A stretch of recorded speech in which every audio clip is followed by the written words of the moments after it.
हरियाणा के जींद का प्रधानमंत्री मोदी यहां पर संबोधन दे रहे हैं। क्या कुछ कह रहे हैं, सुनते हैं। भी हरियाणा के अनेक स्थान पर उपस्थित सभी मेरे प्यारे हरियाणा के भाइयों और बहनों, ये कुछ फोटो वोटो लाए हैं, ले लो भाई, वरना पीछे किसी को दिखाई नहीं देगा। जरा एसपी जी के लोग कलेक्ट कर ले इसको। धन्यवाद भाई, आप बढ़िया चित्र बना करके लाए हो, धन्यवाद आपका। उधर एक छोटी बच्ची भी कुछ लेकर के आई है, जरा कलेक्ट कर लीजिए। इधर भी दो सज्जन दिख रहे हैं।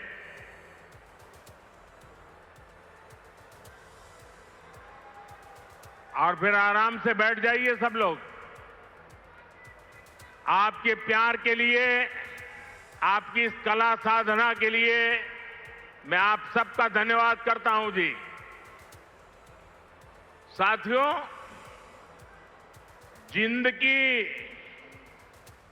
इस गौरवशाली भूमि से आप सभी को मेरी राम राम।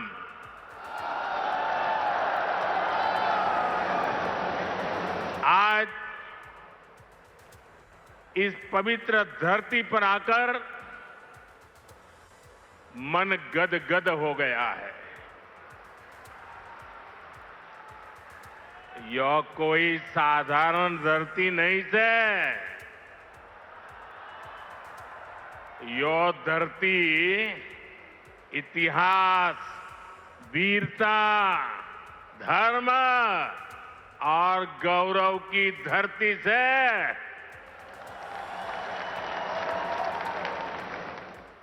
शक्तिपीठ माता जयंतिया का नाम और आशीर्वाद इस शहर पर बना रहता है। और मेरे लिए तो जींद आना पुरानी यादों का झरोखा खोलने जैसा है। मैं यहां बैठे बैठे कई चेहरे देख रहा था, पुराने, सारे परिचित चेहरे। बहुत लोग होंगे जो क्लेम करते होंगे कि मैं उनके स्कूटर पर जींद में आया करता था। कई दशक पहले मैं संगठन के काम से पहली बार जींद आया था। फिर आप लोगों ने मुझे जो अपनत्व दिया, जो प्रेम दिया, वो आज तक मैं भूला नहीं हूं। मुर्रा भैंस का दूध, दही और घी, जींद का देसी बुरा और यहां का घेवर, ये वो यादें हैं जो जींद से जुड़ ही जाती है। साथियों, इतने वर्षों में जींद का घी और जींद का घेवर तो नहीं बदला, लेकिन जींद के तेवर बदल गए हैं। आज जींद बीजेपी एनडीए के सुशासन मॉडल की तस्वीर बन रहा है। बीते वर्षों में पूरा हरियाणा ही विकास की नई पटरी पर चल पड़ा है। आज का ये कार्यक्रम डबल इंजन की बीजेपी सरकार के इसी मिशन को नई ऊर्जा से भर रहा है। साथियों, आज जींद का, हरियाणा का नाम इतिहास के पन्नों में दर्ज हो गया है। आज यहां से देश को पहली हाइड्रोजन ट्रेन मिली है। आपको याद होगा साथियों, आज भी हम पढ़ते हैं, सुनते हैं कि भारत में पहली ट्रेन बॉम्बे से ठाणे के बीच चली थी, जिसे आज मुंबई कहते हैं। वैसे ही भविष्य में जब भी हाइड्रोजन ट्रेन का जिक्र आएगा तो जिंद का, सोनीपत का, हरियाणा का नाम भी आएगा ही आएगा। मैं आप सभी को, पूरे देश को भारतीय रेल की आधुनिकता से जुड़े इस बड़े कदम के लिए बहुत बहुत बधाई देता हूं। साथियों, आज 14,000 करोड़ रुपए से अधिक के अन्य प्रोजेक्ट्स भी हरियाणा को मिले हैं। इसमें रेलवे के, हाईवे के अनेक प्रोजेक्ट्स हैं, हमारी विरासत से जुड़े प्रोजेक्ट्स हैं और 2 नए मेडिकल कॉलेज भी हरियाणा की सेवा के लिए समर्पित है। भिवानी में पंडित नेकीराम शर्मा मेडिकल कॉलेज और नारनौल में महर्षि च्यवन मेडिकल कॉलेज और राव तुलाराम अस्पताल, इससे हरियाणा की स्वास्थ्य सेवा और सशक्त होगी। साथ ही इस यहां के नौजवानों के लिए डॉक्टर और अन्य मेडिकल प्रोफेशनल्स बनने के नए रास्ते भी बनेंगे। इन सभी प्रोजेक्ट्स के लिए भी हरियाणा के मेरे सभी भाई बहनों को बहुत बहुत बधाई। लागत कम कैसे हो, इसका तरीका ढूंढते रहेंगे। एफिशिएंसी कैसे बढ़े, इस पर काम करते रहेंगे और बड़ी जांच पड़ताल करते करते एक के बाद एक कदम उठाते जाएंगे। दुनिया में हाइड्रोजन ट्रेन अभी अभी आई है, करीब 7-8 साल पहले ही अस्तित्व में आई है। अभी दुनिया के 3 या 4 देश ही हैं जिनके पास हाइड्रोजन ट्रेन चलाने का सामर्थ्य है। और जिन देशों में अभी ऐसी हाइड्रोजन ट्रेन भी चल भी रही है, वहां बहुत शुरुआती दौर में है। लेकिन भारत की जो ये हाइड्रोजन ट्रेन है, उसके सामर्थ्य के बारे में सुनकर आपको भी गर्व होगा, एक एक हिंदुस्तानी को गर्व होगा। साथियों, जिंद से सोनीपत को चलने वाली हाइड्रोजन ट्रेन दुनिया की सबसे ताकतवर हाइड्रोजन ट्रेन है।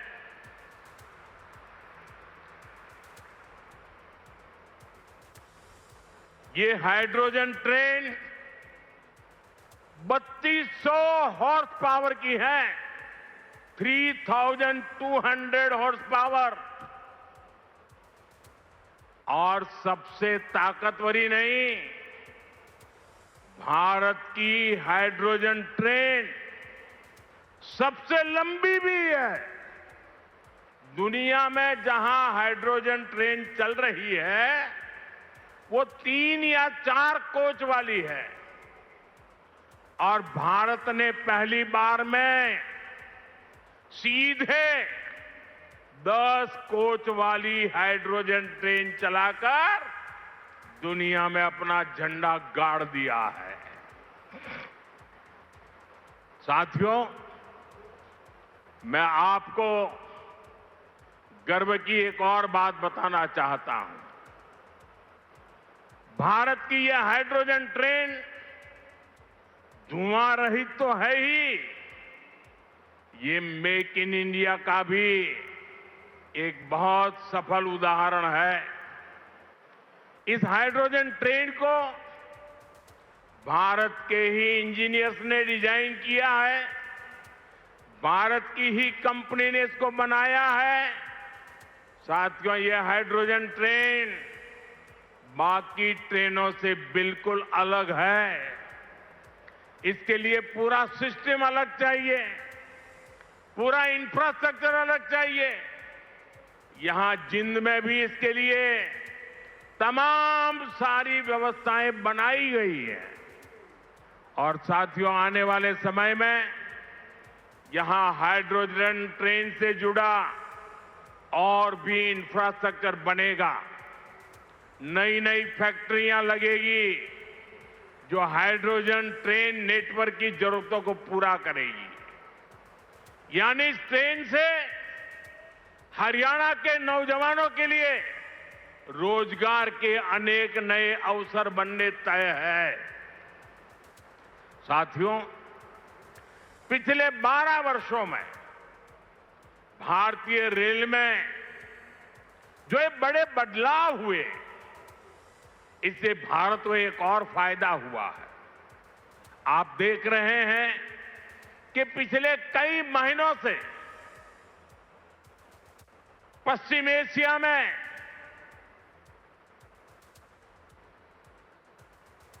हॉर्मुज के पूरे क्षेत्र में, ईरान और गल्फ में युद्ध चल रहा है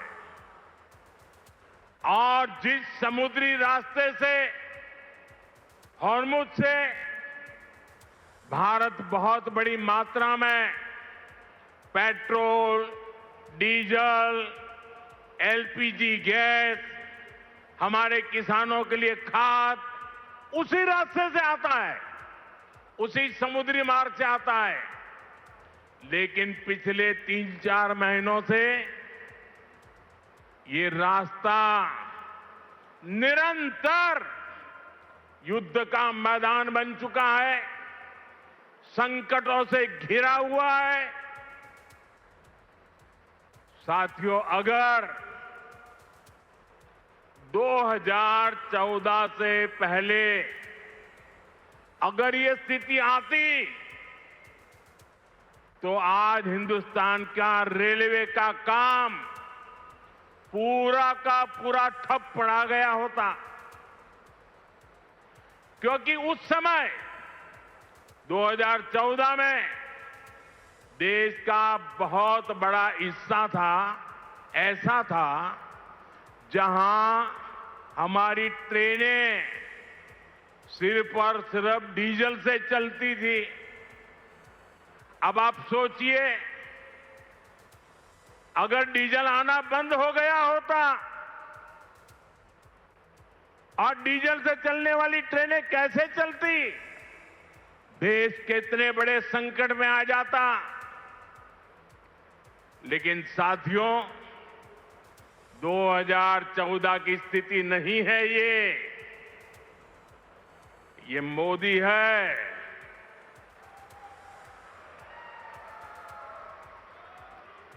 बहुत पहले सोचता भी है और समस्या के समाधान के रास्ते भी जमीन पे उतारता है।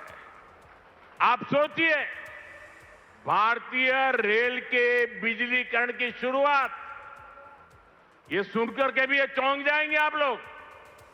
बिजलीकरण की शुरुआत 1925 में हुई थी, यानी करीब 100 साल पहले। 1925 से लेकर 2014 तक यानी करीब 90 साल में पूरे देश का जो रेल नेटवर्क था उसका सिर्फ 30%, 30%, एक तिहाई से भी कम रेल नेटवर्क का बिजलीकरण हो पाया था। 70% क्षेत्र डीजल से चलता था और जिस गति से 90 साल में 30% काम हुआ तो 100% होते होते 300 साल लग जाते, 200 और लगते। भारतीय बिजलीकरण रेलवे का शायद नहीं हो पाता, डीजल से ही रेल चलती। लेकिन बीते 12 वर्षों में भारत के करीब 99% रेल नेटवर्क का बिजलीकरण हो चुका है। हरियाणा में रेल नेटवर्क का 100% बिजलीकरण हो गया है। इस वजह से लड़ाई होने के बावजूद भी, तेल का संकट पैदा होने के बावजूद भी भारत की रेल रुकी नहीं है, भारत की विकास की गाड़ी अटकी नहीं है, ट्रेनें निरंतर चलती रही। साथियों, रेल हो, रोड हो, कनेक्टिविटी का ऐसा काम सुविधा भी देता है और विकास की गति भी कई गुना बढ़ा देता है। आज जिंद जो इतने सारे हाईवे से जुड़ रहा है, अभी इस मंच से भी 3 बड़े प्रोजेक्ट शुरू हुए हैं। दिल्ली, अमृतसर, कटरा एक्सप्रेस वे के हरियाणा वाले हिस्से का लोकार्पण हुआ है। जींद, गोहाना नेशनल हाईवे भी राष्ट्र को समर्पित किया गया है। इसके अलावा अंबाला, काला आम 4 लेन से भी हरियाणा और हिमाचल दोनों राज्यों के लोगों को बहुत सुविधा होगी। साथियों, अब जिंद देश का ऐसा जिला बन गया है जो 5 नेशनल हाईवे से कनेक्टेड है। ऐसी कनेक्टिविटी से यहां के किसानों और पशुपालकों की उपज को बड़ी मंडियों तक पहुंचाना आसान और सस्ता होगा। इससे उद्योगों को बल मिलेगा, पर्यटन को पंख लगेंगे और इससे बड़ी संख्या में नए रोजगार भी बनेंगे। साथियों, आप सभी जानते हैं, अभी मैं कुछ दिन पहले ही इंडोनेशिया, ऑस्ट्रेलिया और न्यूजीलैंड की यात्रा से लौटा हूं। वहां भारत ने अनेक तरह के समझौते किए जिनकी बहुत चर्चा हुई है, लेकिन एक विषय ऐसा है जिस पर उतनी बात नहीं हुई। ये विषय मेरे देश के और विशेषकर हरियाणा के युवाओं से जुड़ा हुआ है और वह विषय है खेलकूद, स्पोर्ट्स।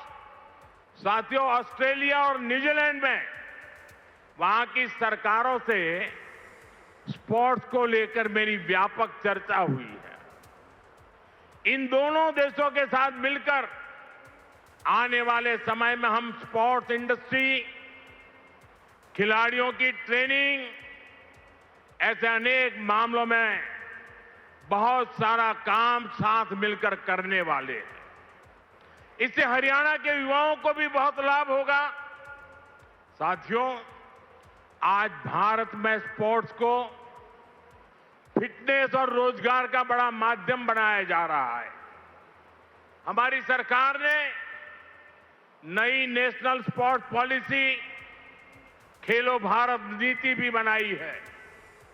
खेलो इंडिया अभियान से लेकर टॉप स्कीम तक आज खिलाड़ियों को अभूतपूर्व सुविधाएं मिल रही हैं। उन्हें हजारों रुपयों की आर्थिक मदद दी जा रही है। यहां हरियाणा में भी भाजपा सरकार खेल और खिलाड़ियों को बहुत प्रोत्साहन दे रही है। साथियों, आज ये कार्यक्रम भले हाइड्रोजन ट्रेन का है, दूसरी विकास परियोजनाओं का है, लेकिन मैं आज यहां के नौजवानों से एक और बात भी कहने आया हूं। आप सभी जानते हैं, साल 2030 में भारत कॉमनवेल्थ गेम्स को होस्ट करने वाला है। 2036 में ओलंपिक गेम्स भारत में हो, इसके लिए भी हम पूरी तैयारी कर रहे हैं। इसलिए हर खिलाड़ी को जोरदार तैयारी करनी है, पूरा दमखम लगाना है। मैं आपको विश्वास दिलाता हूं कि डबल इंजन की बीजेपी सरकार आपको हर सुविधा देगी। और जो 36 के ओलंपिक को देखना चाहते हैं, आज जो 5 से 12-15 की उम्र के बच्चे हैं ना, हमें उस पर ध्यान केंद्रित करना होगा। और एक बात और भी बता दूं, आने वाले समय में अहमदाबाद में world police and fire games भी होने वाली है। मैं हरियाणा के साथियों से कहूंगा कि आप इसके लिए भी खूब तैयारी कीजिए। मुझे पक्का विश्वास है, हरियाणा के बेटे बेटियां हमेशा की तरह इनमें भी अपना परचम लहराएंगे। साथियों, हरियाणा की डबल इंजन सरकार सबका साथ सबका विकास के मंत्र पर चल रही है। नायब सिंह जी के नेतृत्व में हरियाणा सरकार यहां के नौजवान हो, किसान हो, बहनें बेटियां हो, सबके लिए बेहतरीन काम कर रही है। बिना खर्ची पर्ची के नौकरी देने का जो रास्ता हरियाणा सरकार ने दिखाया है, वो इतना आसान नहीं था, लेकिन ये भाजपा सरकार ने करके दिखाया है। साथियों, यहां के किसानों का हित भी हमारी प्राथमिकता में है। जिंद की मंडी तो हरियाणा की सबसे बड़ी मंडियों में से एक है। डबल इंजन की भाजपा सरकार के कारण हरियाणा के किसानों को बहुत लाभ हो रहा है। पीएम किसान सम्मान निधि से हरियाणा के किसानों को करीब 8,000 करोड़ रुपए मिल चुके हैं। इसमें जिंद के हमारे किसानों को भी 600 करोड़ रुपए से ज्यादा मिल चुके हैं। साथियों, हमारा देश संस्कार और संस्कृति का देश है और ये क्षेत्र तो इस समृद्ध विरासत का बहुत बड़ा केंद्र है। ये जिंद की धरती है, जहां महाराजा रणजीत सिंह का गौरव भी है और पांडवों की आस्था भी है। पांडु पिंडारा और रामराय जैसे पवित्र तीर्थ आज भी लाखों श्रद्धालुओं को आस्था के केंद्र है। साथियों, आस्था और अध्यात्म की यही विरासत है जिसे आज का भारत सहजता भी है और अब अगली पीढ़ी तक पूरे मान के साथ पहुंचाता भी है। इसी भाव के साथ आज कुरुक्षेत्र में एक सिख म्यूजियम की आधारशिला रखी गई है।